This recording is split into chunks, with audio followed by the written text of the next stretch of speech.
Hello dear, तो कैसे हैं आप लोग। आज मैं आपको एज लिमिट या उम्र सीमा क्या होती है, क्यों होती है, ये हमारे जीवन में किस प्रकार से वर्क करती है, इस सब के बारे में इस वीडियो में जानेंगे। तो आइए शुरू करते हैं। ये एज लिमिट हमें तथा हमारे जीवन के विकास का मापदंड है। एक प्रकार से इसके अनुसार हमें पता चलता है कि हमारे जीवन का स्तर क्या है, कितना ऊपर है, या फिर आप कह सकते हैं कि हमारे जीवन के अनुभव का स्तर क्या है। तो पहले आता है जो संविधान में नियम है कि हम 14 वर्ष से कम उम्र से पहले किसी भी या मेल या फीमेल को जबरदस्ती काम पर नहीं लग भेज सकते हैं। जैसे गरीब मजदूर अपने बच्चों को कारखानों में कार्य करने के लिए भेजते हैं, तो ये पूर्ण रूप से वर्जित है। तो संविधान में यह नियम बनाया गया है ताकि बच्चे मानसिक तथा शारीरिक रूप से उनके विकास में किसी भी प्रकार की बाधा ना उत्पन्न हो।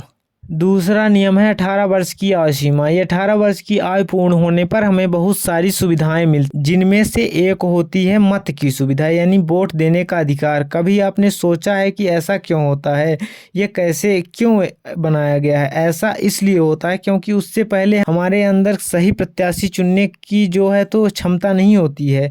तो आपने आसपास खुद अनुभव किया होगा कि या अपने अंदर कि जब हम 13 से 17 वर्ष की उम्र में जब थे, तब दूसरे प्रकार के प्रत्याशी को हम अपना मत देना चाहते थे, लेकिन 18 वर्ष के बाद हम दूसरे प्रकार के प्रत्याशी का चुनाव करना चाहते हैं। इसी प्रकार उम्र के साथ स्तर बढ़ता जाता है हमारे अनुभव का, और हमें 18 वर्ष की उम्र के बाद बहुत सारी सुविधाएं उपलब्ध होती हैं। ये आपने खुद अनुभव किया होगा। तथा अगर बिना 18 वर्ष पूर्ण हुए कोई कार्य नहीं कर पाए होंगे, और जब आप 18 वर्ष के हुए होंगे तो आपको रियलाइज होगा कि हमने बहुत सही था जो हमने ये कार्य 18 वर्ष से पहले नहीं किया। अगर ये कार्य मैंने 18 वर्ष से पहले कर दिया होता तो आज अनर्थ हो गया होता, या फिर आपने वो काम कर दिया होगा तो आपको आज पता चल रहा, बहुत पछतावा हो रहा होगा कि हमने ये कार्य क्यों किया, बहुत बड़ी गलती हो गई मुझसे।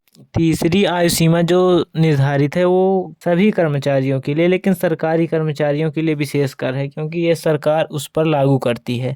तो ये आयु सीमा जो इसको बनाए थे, उनके बनाने का दृष्टिकोण कुछ और था। आम इंसान इसे सामान्य रूप से लेता है कि हाँ ये योजना है सरकार की, लेकिन जिन्होंने इसको बनाया था तो उनका दृष्टिकोण ये था कि इंसान अगर 15-20 साल या 30 साल सरकारी कर्मचारी रहेगा, उसके अंदर कार्य करेगा, तो उनको इतना ट्रेन कर देंगे कि आगे का जीवन उनका बड़े आराम से चल सकता है, एकदम विकास स्तर पर। उनके सोचने की क्षमता का विकास करने के दृष्टिकोण से उन्होंने बनाया था।